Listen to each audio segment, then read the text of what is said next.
Catalina Gutiérrez was born around 2003 in the town of Aguilar, located in the province of Córdoba, Argentina. She was the second and youngest daughter of a couple named Eleonora and Marcelo. The family also included her older sister, Lucia.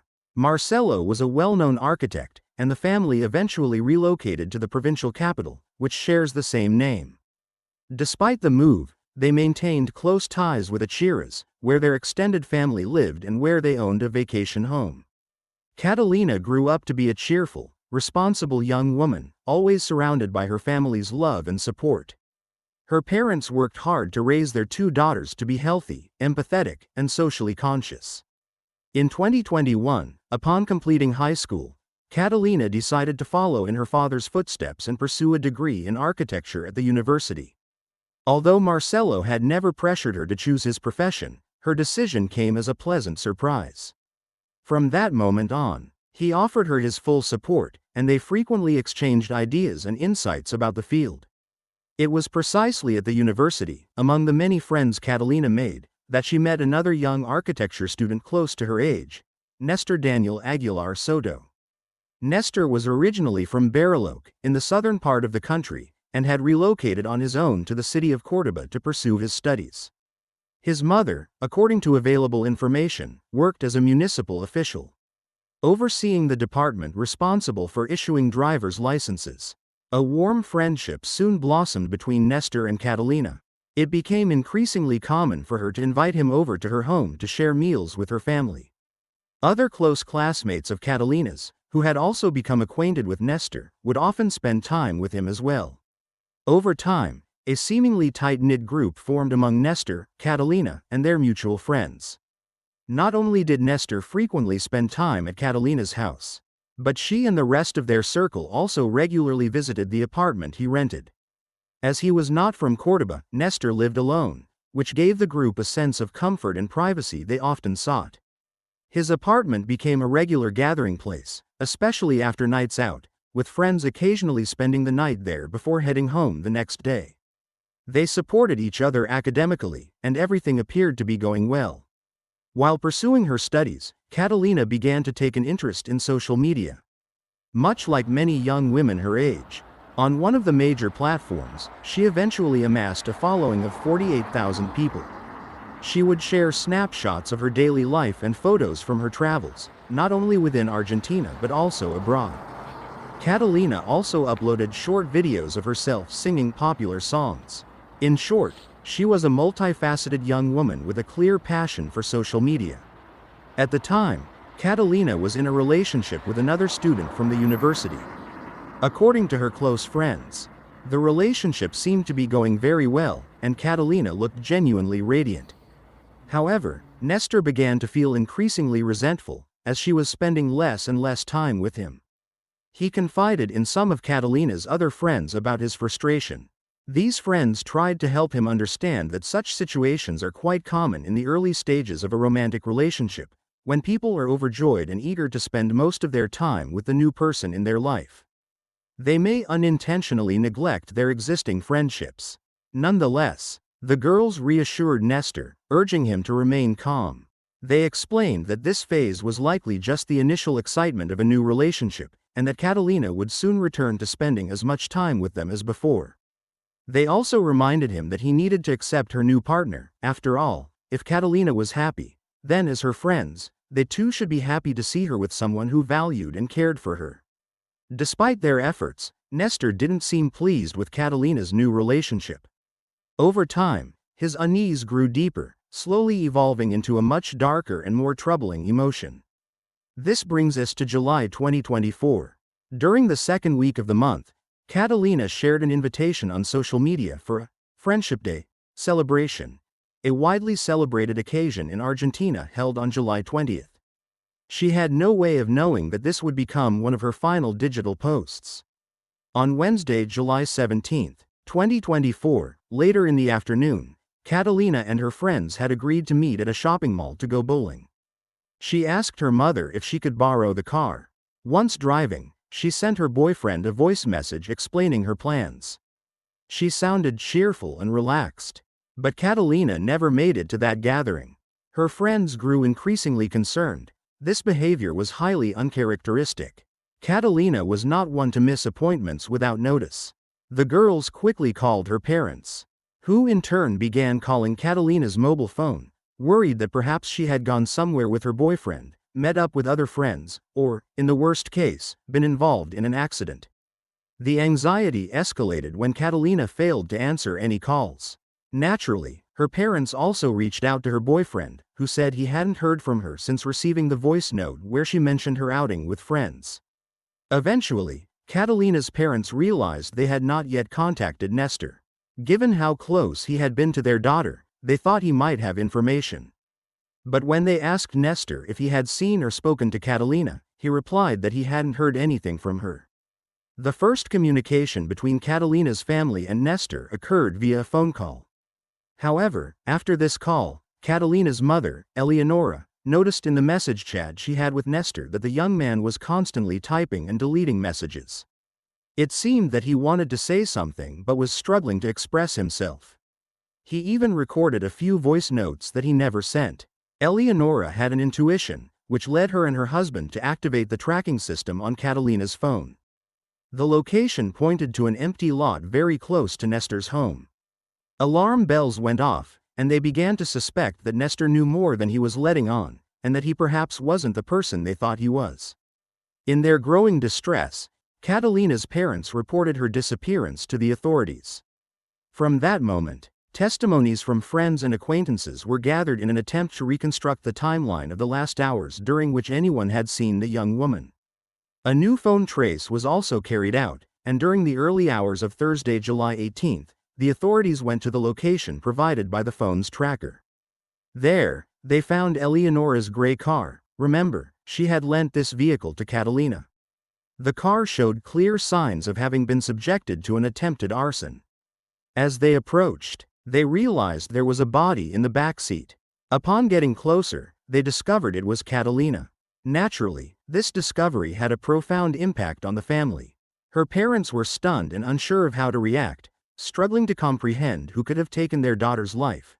She was just a young student who seemed to have no enemies. Initially, the police considered the possibility of a robbery gone wrong, but Catalina's parents disagreed. They believed something far more sinister had occurred and were determined to uncover the truth and ensure justice for their daughter. The preliminary report from the forensic analysis confirmed that Catalina had died from airway obstruction, but at that time, it was unclear whether this was caused by hands or other means. The victim showed signs of having been violently beaten. Additionally, the authorities indicated that the burns found on her body were inflicted after her death, leading them to believe that the attacker had attempted to set the vehicle on fire in order to destroy the evidence and divert the investigation. However, the flames inside the car eventually extinguished, allowing specialists to gather crucial information. They also ruled out any attempt of sexual assault during the attack. Gradually, the case of Catalina began to gain attention on social media, with people expressing outrage as they read, heard, or wrote about it. The press echoed the initial details that the authorities were releasing. Ultimately, after facing immense media pressure, frequent inquiries about Catalina's whereabouts, and the investigation carried out by the authorities, Néstor broke down and confessed to the crime. He stated that Catalina had been the love of his life and acknowledged that in his actions, he had destroyed his own life as well. As a result, Néstor was arrested, and the necessary steps to reconstruct the events began. Based on the limited information Néstor provided and the evidence at hand, the authorities were able to establish a rough timeline of the events. They learned that Catalina had arrived at Néstor's apartment on the night of her disappearance at 9:30 p.m. According to the authorities' theory, there was likely a confrontation between them because Néstor wanted more than just a friendship, but Catalina had no interest in that. Enraged by her response, Néstor attacked her, eventually killing her. Afterward, he placed her body in Eleonora's car and drove to the location where the vehicle was later found, attempting to erase all evidence by setting it on fire. It remains unclear how Néstor returned to his apartment, but investigators found Catalina's ring, strands of her hair, and her clothes in the washing machine. This indicated that Néstor had tried to completely eliminate any traces of the crime. Catalina was deeply shocked. This young man had visited their home on multiple occasions, and they had always received him warmly. They believed him to be a good person, as he had never shown any traits that would raise concerns. Therefore, they could not comprehend what was happening. Their mutual friends, who shared ties with both Catalina and Néstor, also found it difficult to believe the news. However, gradually, they started to process the situation, and even Catalina's boyfriend began to recognize certain behaviors exhibited by Néstor that now seemed to make sense, such as the way he had treated both him and Catalina. Meanwhile, the university expressed its condolences to the family through a social media post. The post was flooded with messages from users calling for justice for Catalina and demanding the harshest punishment for Néstor. Eventually, the family decided to hold a wake for their daughter in Córdoba, and later, Catalina's body was cremated, with her ashes scattered in her hometown, Aguilar. The investigation, on the other hand, was progressing swiftly, with the police gathering more and more evidence to support their hypothesis. They discovered an important video showing Néstor driving Eleonora's car. The video clearly displayed the exact time he left and confirmed that he was heading toward the location where the vehicle was later found. This crucial piece of evidence allowed authorities to place Néstor at the crime scene and also verify that Catalina had indeed been in his apartment, as they had suspected. Consequently, Néstor was charged with simple homicide and remanded in custody until further questioning by a prosecutor. During the hearing, he was given a week to either confirm or retract his confession. On Monday, July 22, the prosecutor met with Catalina's family to update them on the progress of the case. He informed them that all indications pointed to Néstor acting alone, with no accomplices involved at any point. 3 days later, on Thursday, July 25, the authorities disclosed the main theory behind the crime. According to their findings, they suspected that Néstor had developed an obsession with his friend and had desired a romantic relationship with Catalina. It became clear that Néstor's feelings for Catalina went far beyond a simple friendship, and she had evidently rejected his advances. As the days passed, 4 months after the incident and with the case confirmed to move forward to trial, Catalina's friends and Néstor's acquaintances agreed to speak with the media. They recalled the nature of their relationship with him before everything transpired, how they had met at university, how Néstor's attitude had changed after Catalina started dating, and all the behaviors that, to many, clearly indicated that he was in love with the young woman. Meanwhile, the legal proceedings continued. Given the gravity of the situation and the evidence gathered, the crime was reclassified as femicide. In response, Néstor's defense suggested that their strategy would focus on the issue of gender-based violence, though this argument seemed unlikely to succeed given the overwhelming evidence. Several weeks later, in November of that year, Catalina's classmates held a tribute to keep her memory alive and offer support to her parents. This emotional ceremony took place during the final presentation of a project Catalina had started with her friends, which would have earned her a passing grade in one of her courses. The girls worked together to complete the model, and it was presented in a very special manner with the presence of Marcelo and Eleonora. Needless to say, this gesture was deeply moving for everyone, particularly for Marcelo, who expressed his heartfelt emotions to reporters covering the event. Meanwhile, Néstor's mother was also appearing on various news outlets and granting exclusive interviews to national television networks. In one such interview, tearfully, she described her experience as living through a nightmare.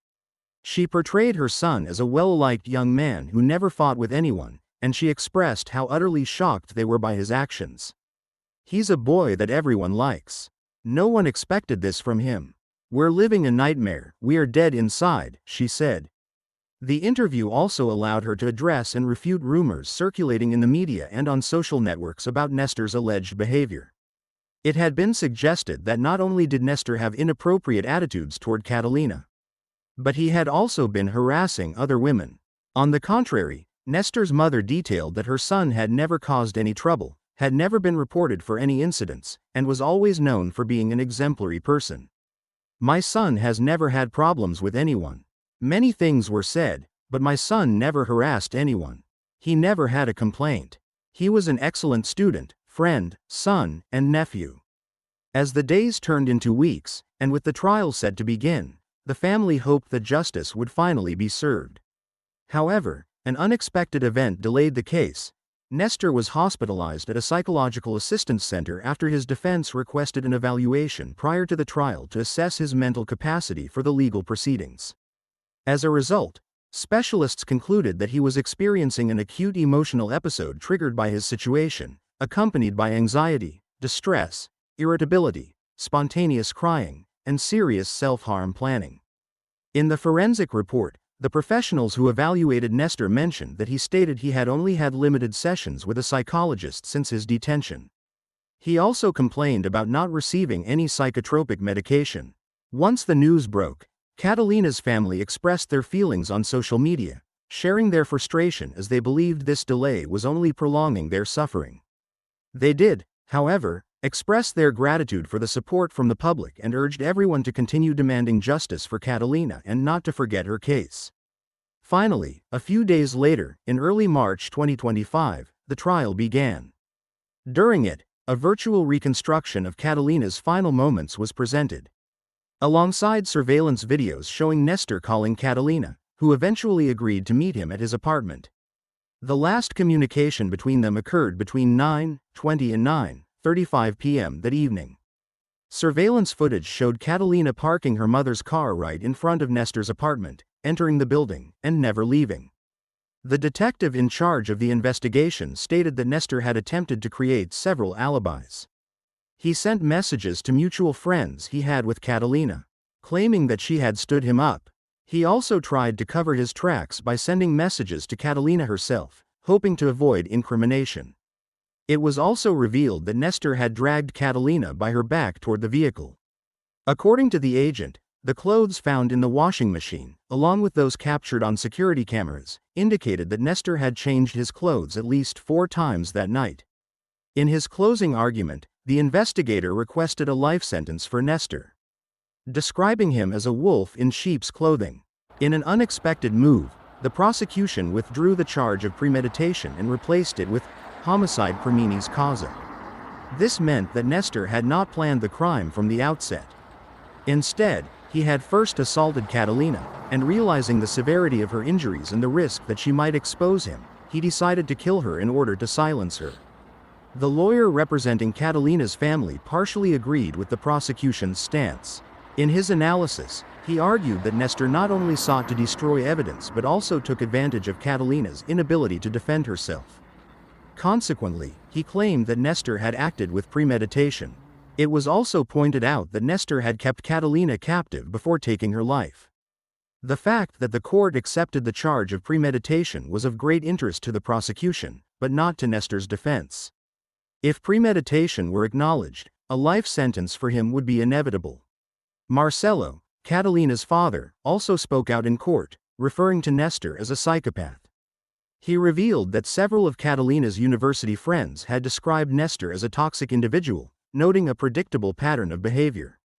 Initially, he appeared kind, but over time, he imposed demands, particularly on women. After all the evidence had been presented, Néstor spoke before the court. For the first time, he explained his actions toward Catalina. The authorities, as well as the young woman's family, listened as Néstor explained that Catalina had arrived at his apartment after what seemed to be a fairly conventional conversation. He claimed that they began arguing because Catalina was upset with him for not inviting her to a party he had attended with other friends. According to Néstor, he was in the process of getting ready to leave when the disagreement escalated. He admitted that the argument became physical, and it was at that moment that he struck Catalina. He even claimed to have used a technique called the chokehold to restrict her breathing, a move used in certain martial arts. Afterward, he stated that he could remember nothing more. He said that once he delivered the first blows and applied the chokehold to Catalina, his mind completely blanked out. The next thing he recalled was having Catalina's body in front of him. He said he placed it in her mother's car and began driving aimlessly. After some time, he decided to set both the car and Catalina's body on fire, intending to take his own life as well. However, Néstor claimed that when the flames he had started were not large enough, they quickly died out, prompting him to put out what little remained and flee the scene on foot. Following this, Néstor apologized to Catalina's family, but they refused to even look at him. Catalina's mother then addressed the court, urging them to act justly, knowing that Néstor deserved the maximum penalty. I ask you, the jury, and you, the court, to take this pain and administer the justice that is necessary, the justice that corresponds, because he deserves the maximum penalty. She pleaded. In one of the most emotional moments of the trial, Eleonora directly asked Néstor to look at her. At just a few meters away, he kept his head lowered, refusing to look up. She insisted, asking him to look at her, but he paid her no heed. Eleonora continued, demanding to know how he could complain about being in a cell when Catalina was already in a coffin. I want you to look at me, Néstor. Look at me. I will never see you again. This is probably the last time we'll look each other in the eye. I regret so deeply the day Catalina met you. I regret it more than you could ever imagine. And I want you to know something that is etched in my mind. I hear you talk, and I think of the life I had. A perfect life. Now, I'm trapped in a 2x2, 4x4 cell. Do you know where Catalina is? She's in a coffin. That's where my daughter is, all because of you. The woman also told Néstor that she regretted what had happened, not only for her family but also for him, because she felt that he had ruined his own life and future. She said that she had always seen him as a good boy, and that he had never shown signs of being a bad person. Because of you, you swapped the A of architect for the A of assassin, she added with deep sorrow. I would have wanted a different future for you too, because you weren't a bad man. After that, the court invited Néstor to make any final statements before the verdict was given, but he chose to remain silent. Ultimately, he was found guilty by the majority of the jury, and as a result, on March 19, 2025, he was sentenced to life imprisonment. The defense, of course, announced that they would appeal the decision. As for Catalina's family, they expressed some degree of satisfaction with the verdict, although, as Eleonora said, nothing would ever bring back their daughter. Catalina's case shocked not only Argentina but everyone who heard her story. The extent of Néstor's obsession left many speechless, and it made others wonder if, perhaps, in their own places of work or study, there is someone like him, a person capable of taking another's life simply because things aren't going the way they want. Well, guys and girls, this is the end of today's video on the Catalina case. We discussed it when everything was unfolding, but now it's really important to state that there has been a sentence, and someone will spend most of their life behind bars. We hope they spend the rest of their days there for taking the life of this young woman. If you found this video informative, remember to leave a like and subscribe if you haven't already. Now, see you next time for another case. Goodbye.